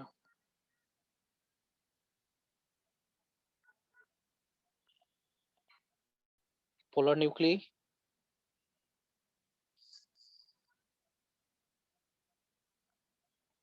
एग सेल, सिनर्जिड्स, एंटीपोडल्स, इस तरीके से। फाइन, फाइनली मैं प्लेसेंटा बना देता हूँ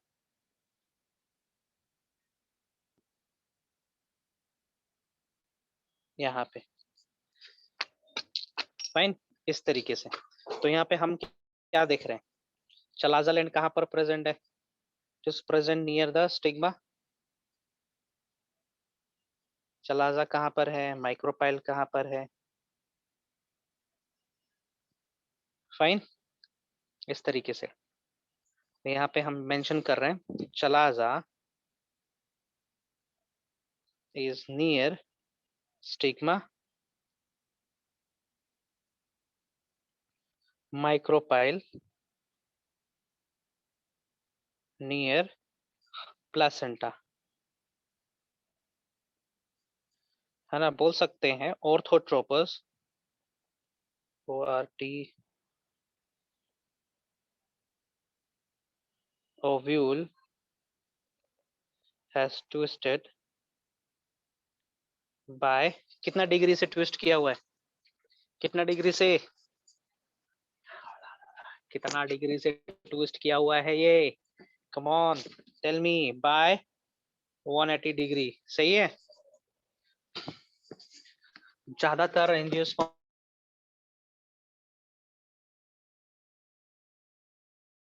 एंजियोस्पर्म्स के ओव्यूल इसी तरीके से होते हैं, लगभग 82% है ना, 80 से 82% के न्यूक्लियस सॉरी ओवरी ओव्यूल इसी पोजीशन पे रहते हैं।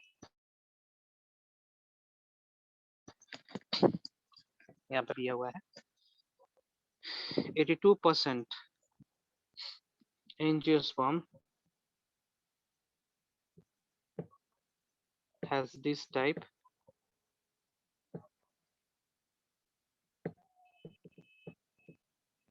of ovule।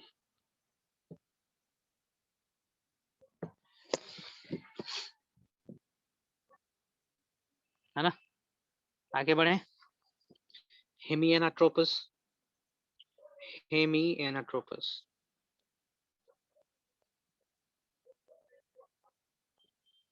Can you draw हेमिएनाट्रोपस बना सकते हो? डायग्राम हेमिएनाट्रोपस ओव्यूल का डायग्राम बना के दिखा सकते हैं आप लोग? Can you?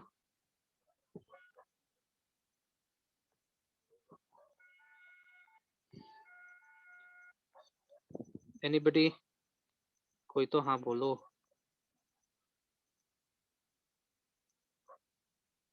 हेमिएनाट्रोपस नाम से पता चल रहा है, हेमी का मतलब आधा, है ना, तो हेमिएनाट्रोपस क्या होगा?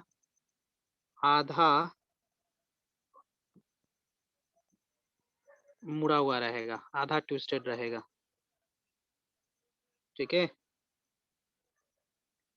इस तरीके से। चलाजाल एंड और प्लासेंटा के बीच में 90 डिग्री बनता हुआ दिखेगा।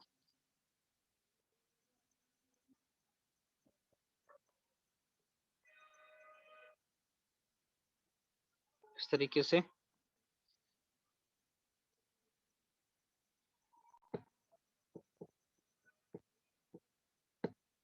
फाइन।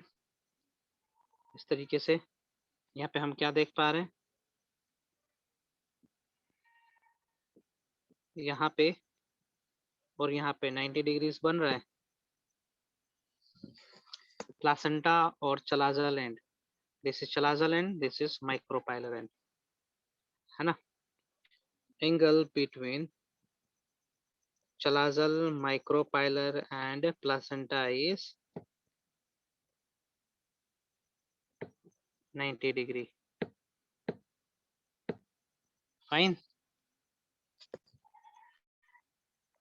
बोल सकते हैं यहाँ पे ओव्यूल जो है ये रोटेट किया हुआ है हाफ वे में, है ना। OVULA is rotated by 90 degrees। इसका एग्जांपल मेंशन कर रहा हूँ, राननकुलस के केस में इस प्रकार का ओव्यूल देखने को मिलता है, राननकुलस के केस में। फाइन, नेक्स्ट देखते हैं सिल्सिनोट्रोपस।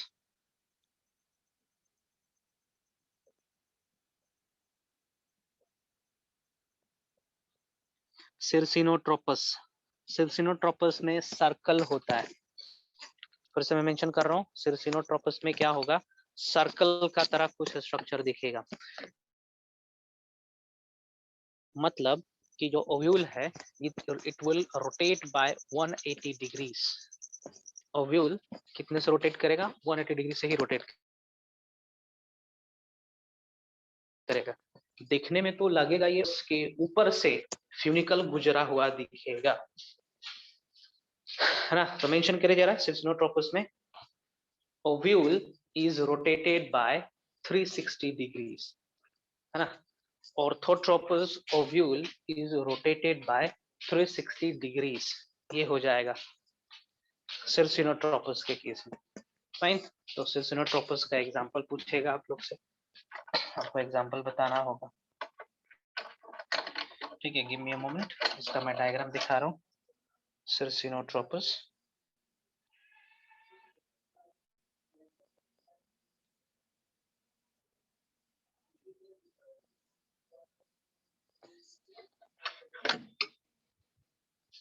देख रहे हो सिल्सिनोट्रोपस?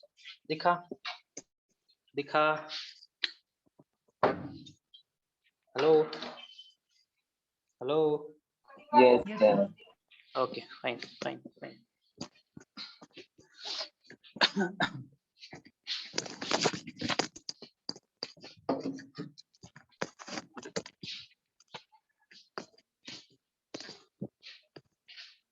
सो एग्जाम्पल ही हम मेंशन कर दे रहे हैं, इतना लंबा चौड़ा डायग्राम बनाने की जरूरत नहीं है ना। ओपुंशिया के केस में प्रेजेंट रहता है।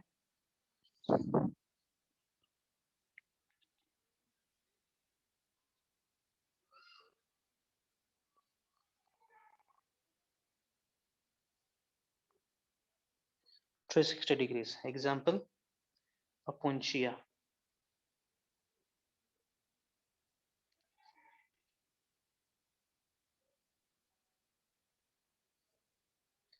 फिफ्थ देखते हैं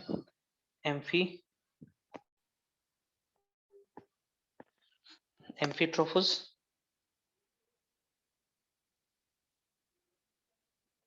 एम्फीट्रोपस और हेमियानाट्रोपस कुछ सेम ही रहता है, बेसिक डिफरेंस है वो मैं बता रहा हूँ, थोड़ा सा डिफरेंस होगा, वहीं से क्वेश्चन आता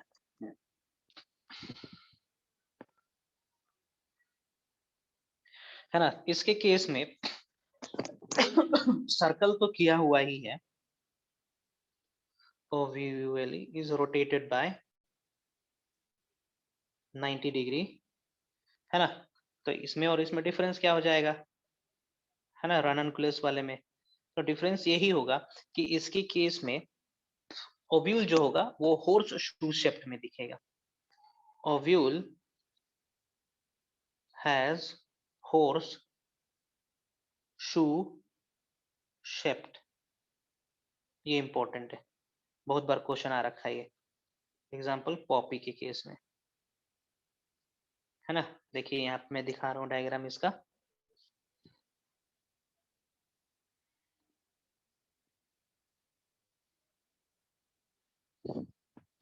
एम्फीबियंस का तरह होता है ना, AMPHI।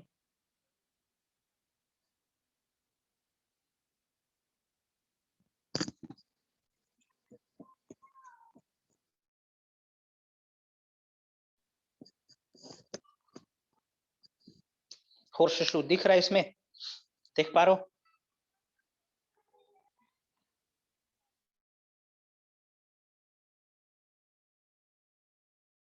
Yes, sir. दिख रहा है ना। हॉर्स शू शेप में दिखता है ये बीच वाला ई नंबर होना चाहिए एम्फीट्रोपस। फाइन, ये डायग्राम मैं शेयर कर दे रहा हूँ।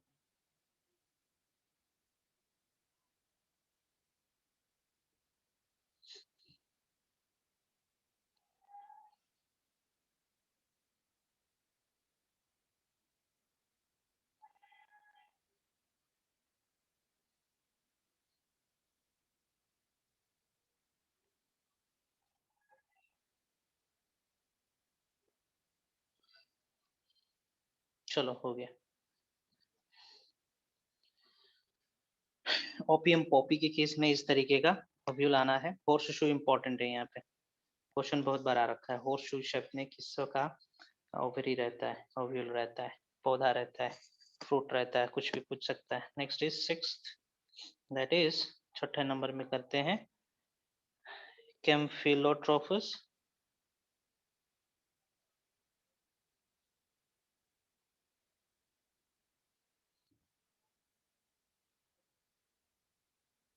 है ना, यहाँ पे चलाजल और micropylar they are not perpendicular to the stigma and placenta, है ना। चलाजा इसके केस में,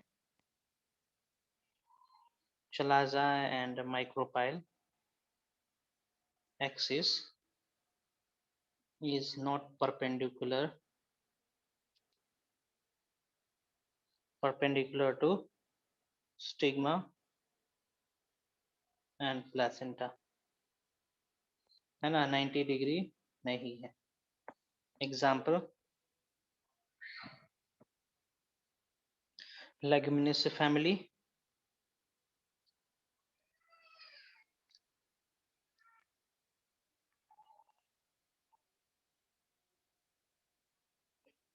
है ना, लेगुमिनस फैमिली। नेक्स्ट, ये खत्म होता है episode. Next is microsporogenesis. Process पे आते हैं हम लोग।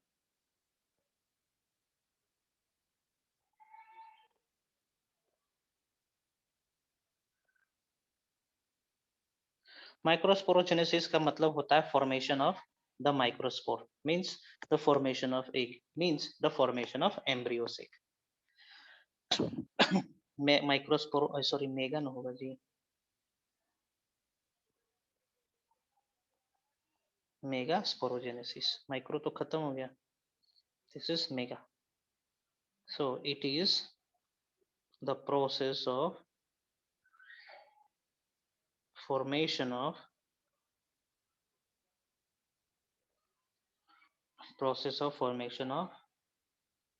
embryo sac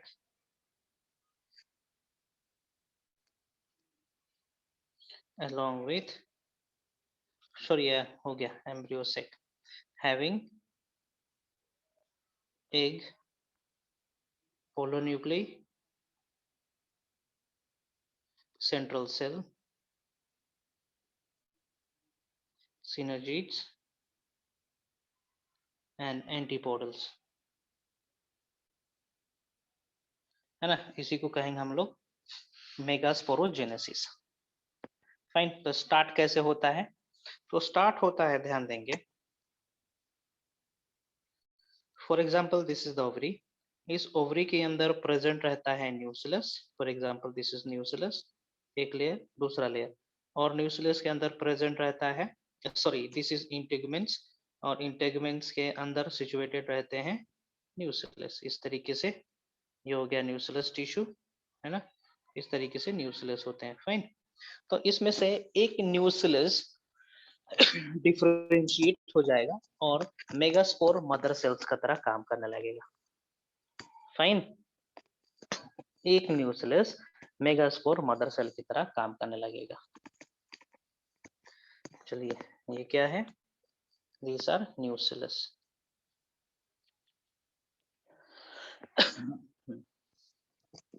सो न्यूक्लियस से ही स्टार्ट करते हैं हम लोग।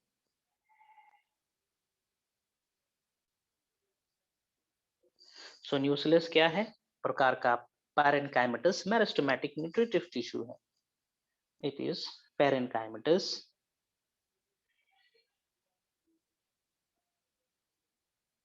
न्यूट्रिटिव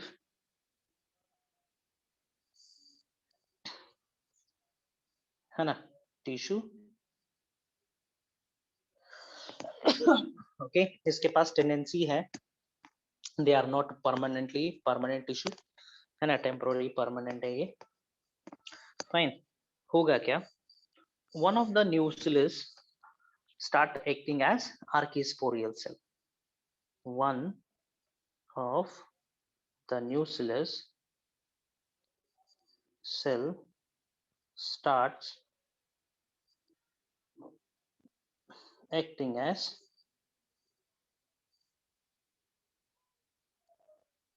archisporial cell, है ना,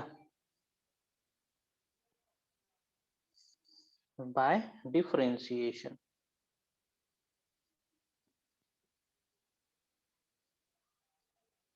इसके अंदर डिफरेंशिएशन हुआ और it start acted as archesporial cell. Fine, अब क्या होगा? आर्किस्पोरियल सेल के अंदर पैराइटल डिवीजन होगा, जिसके चलते प्राइमरी पैराइटल सेल्स बनेंगे और प्राइमरी स्पोरोजिनस सेल्स बनेंगे। Periclinal division, sorry PERICLINL, same उसी का तरह periclinal division occurs in archisporial cell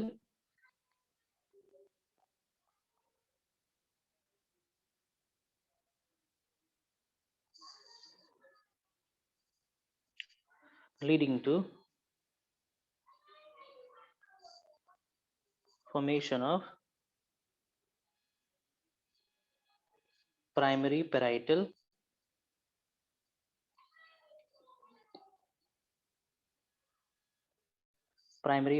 cell and primary sporogenous cell।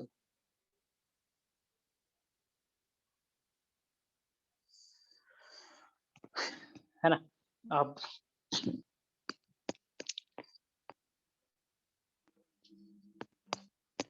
Fine, और आगे चल के इसी स्पोरोजिनस सेल्स को हम लोग मेगास्पोर मदर सेल कहते हैं। This sporogenous cells is called megaspore mother cell. See, nucellus के cells हो गए ये. One of the nucellus starts behaving as archaeosporial cell, है ना. This archaeosporial cell has undergone cell division. किसमें? Primary parietal cell में, और ये हो जाएगा स्पोरोजिनस में, है ना. ये स्पोरोजिनस फर्दर कन्वर्ट हो जाएगा किसमें? मेगास्पोर मदर सेल में.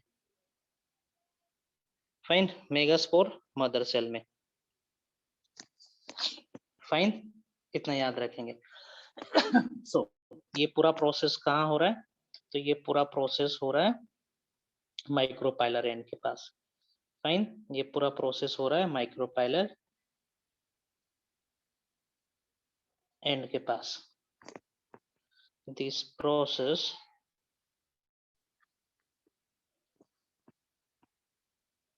is occurring at माइक्रोपाइल, है ना. तो अब माइक्रोपाइल के पास क्या हो रखा है? ध्यान से देखेंगे जरा.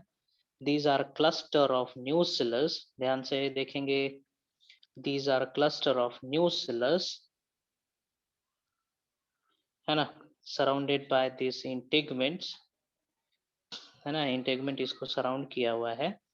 And one of the cell has differentiated into megaspore mother cell.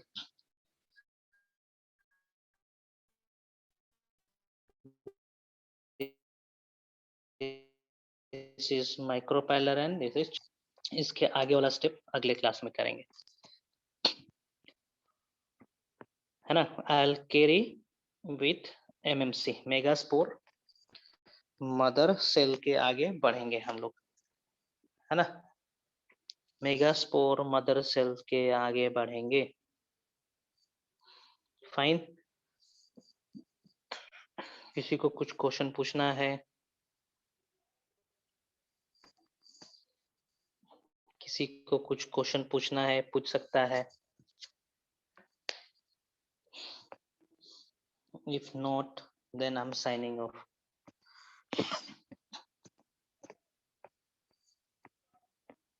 Thank you, sir.